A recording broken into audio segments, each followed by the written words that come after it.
সম্মেলন যেটা হয়েছিল সেখানে এক সাংবাদিক মাননীয় প্রধানমন্ত্রীকে প্রশ্ন করলেন যে একজন মুক্তিযোদ্ধার সন্তান আরেকজন রাজাকারের সন্তান যদি পরীক্ষায় পাশ করে এবং একটা যদি পদ থাকে তাহলে আপনি কাকে নিয়োগ দিবেন? আমাদের মহান নেত্রী বলেছিলেন, যারা বঙ্গবন্ধুর ডাকে জীবন বাজি রেখে দেশকে স্বাধীন করেছে সেই বীর মুক্তিযোদ্ধার সন্তানকে বাদ দিয়ে আমি ওই রাজাকারের বাচ্চাকে দিব, রাজাকারের নাতিপতিকে দিব, তা হয় না। আর পরদিন সেটাকেই বিকৃত করে বলা হলো যে শেখ হাসিনা আন্দোলনকারীদের রাজাকার বলেছে। আন্দোলনকারীদের সম্পর্কে তিনি কোনো কথাই বলেন নাই, আর যেটা বলেছেন সেটা পজিটিভ বলেছেন যে আদালতে আছে মামলা এবং আদালত কোটার মুক্তিযোদ্ধাদের কোটার জন্য নির্দেশ দিয়েছে। তাৎক্ষণিকভাবে আমাদের আইন কর্মকর্তা অ্যাটর্নি জেনারেল আপিল করেছে আদালতের সেই আদেশের বিরুদ্ধে যে না, এটা হতে পারে না। মাননীয় প্রধানমন্ত্রী 18 সালে যে নির্দেশ দিয়েছে তাই বহাল রাখতে হবে, অর্থাৎ কোটা থাকবে না, মেধার ভিত্তিতে নিয়োগ হবে। অর্থাৎ ছাত্ররা যা চেয়েছে তার চেয়ে বড়টা তিনি দিয়েছেন।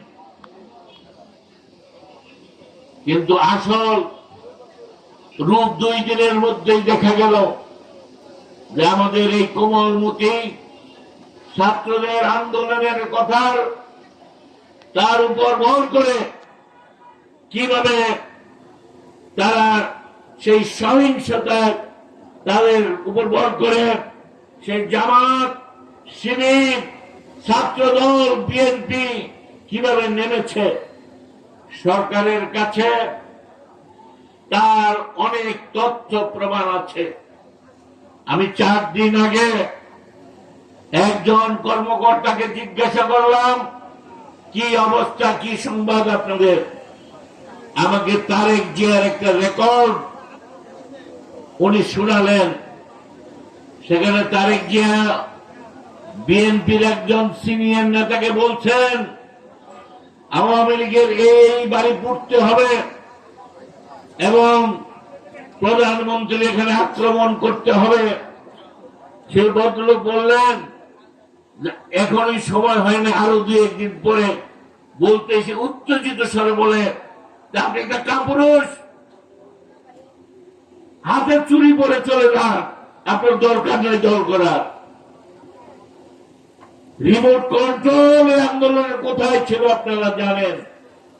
কিভাবে বিদেশ থেকে টাকা এসেছে, তথ্য প্রমাণ সরকারের গোয়েন্দা সংস্থার কাছে আছে।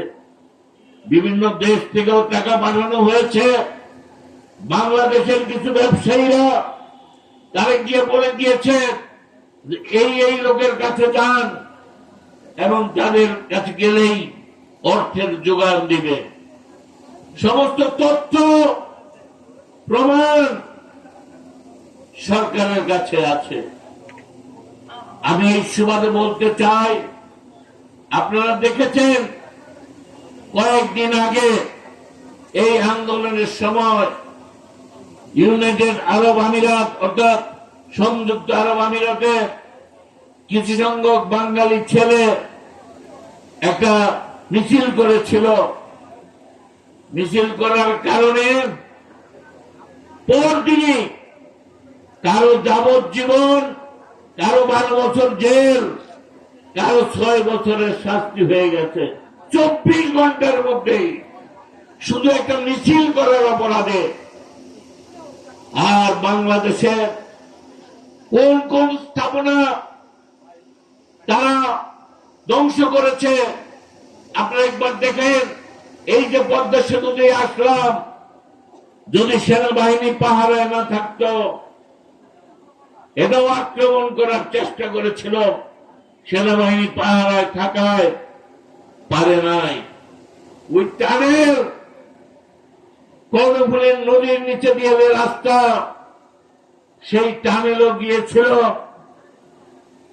সেখানেও নৌবাহিনী প্রস্তুত থাকায় টানেল ধ্বংস করতে পারে না।